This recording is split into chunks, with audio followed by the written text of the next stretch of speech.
ভারত এবং পাকিস্তান দুটি প্রতিবেশী রাষ্ট্র। 1947 সালের পর থেকেই এই দুই দেশের মধ্যে নানা ধরনের রাজনৈতিক, অর্থনৈতিক ও সামরিক টানাপোড়েন চলে আসছে। আর এই টানাপোড়েনের কেন্দ্রবিন্দুতে আছে সামরিক শক্তির প্রতিযোগিতা। আজ আমরা জানব সামরিক শক্তির দিক থেকে এই দুই দেশের অবস্থান কেমন এবং কে কতটা শক্তিশালী। এরকম আরও নিত্য নতুন ভিডিও পেতে, জানা অজানার ভিডিও পেতে আমাদের ইউটিউব চ্যানেলে সাবস্ক্রাইব করুন এবং ভিডিওটিতে একটি লাইক দিন। চলুন প্রথমে শুরু করি সামগ্রিক সেনাবাহিনী দিয়ে। ভারতের সামরিক বাহিনী বিশ্বের বৃহত্তম সেনাবাহিনীগুলোর একটি। 2025 সালের হিসাব অনুযায়ী ভারতের সেনাবাহিনীতে সক্রিয় সদস্যের সংখ্যা 14 লাখের কাছাকাছি। অন্যদিকে পাকিস্তানের সক্রিয় সদস্য সংখ্যা 6 লাখের মতো।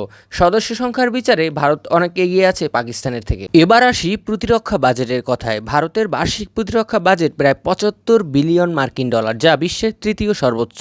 পাকিস্তানের ব্যয় সেখানে মাত্র 11 বিলিয়ন ডলার। বাজেটের এই বিশাল পার্থক্য প্রতিরক্ষার খাতেও পরিলক্ষিত হয়, যেখানে আধুনিক অস্ত্র, প্রযুক্তি ও প্রশিক্ষণও এর প্রভাব পড়ে থাকে। ভারতের কাছে 3টি পূর্ণাঙ্গ সামরিক বাহিনী রয়েছে: স্থল, নৌ এবং বিমান বাহিনী।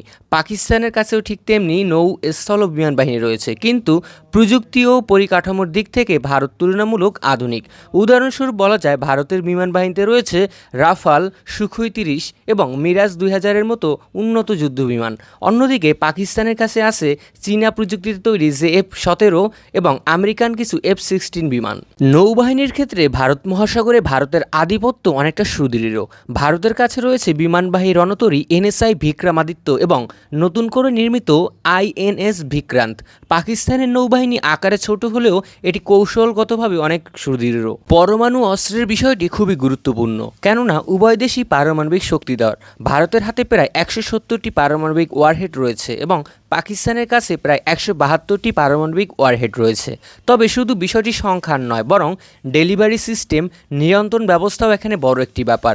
যেমন ভারত এখানে নো ফার্স্ট ইউজ নীতি অনুসরণ করে, কিন্তু সেখানে পাকিস্তান নো ফার্স্ট ইউজ নীতি অনুসরণ করে না, যা তাদের একটি কৌশলগত নীতি। আরেকটি বড় পার্থক্য হলো প্রযুক্তি এবং আত্মনির্ভরতার দিক থেকে। ভারত মেড ইন ইন্ডিয়া কর্মসূচির মাধ্যমে নিজেদের অস্ত্র তৈরি ও উন্নয়নে জোর দিয়েছে। যুদ্ধবিমান, ক্ষেপণাস্ত্র, ড্রোন সহ বহু কিছুই তারা এখন নিজেরাই তৈরি করছে।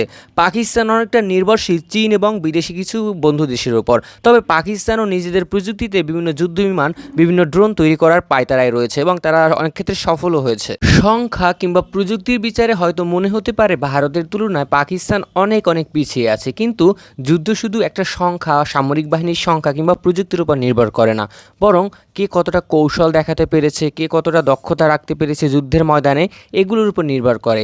ভারতের সামরিক শক্তি তুলনামূলক অনেক বেশি, কিন্তু তাকে বিভিন্ন ফ্রন্টে বিভিন্ন শত্রুদের মোকাবেলা করতে হয়। পরিশেষে যে কথাটি বলবো সেটা হচ্ছে, যুদ্ধ কখনো শান্তি বয়ে আনে না, যুদ্ধ সবসময় ধ্বংসের দিকে নিয়ে যায়, সাধারণ মানুষের জীবনহানি হয়। তাই আমরা চাইবো ভারত কিংবা পাকিস্তান কিংবা বিশ্বের অন্য সকল দেশ যেন যুদ্ধে না জড়ায়, তারা নিজেদের ভিতর এবং বিশ্বকে শান্ত রাখার চেষ্টা করে।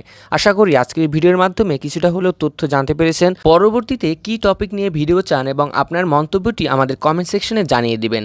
পরবর্তী ভিডিও দেখার জন্য আহ্বান রইল। আমাদের চ্যানেলটির পাশে থাকবেন, ভিডিওটির লাইক দিন এবং সাবস্ক্রাইব করুন। ধন্যবাদ।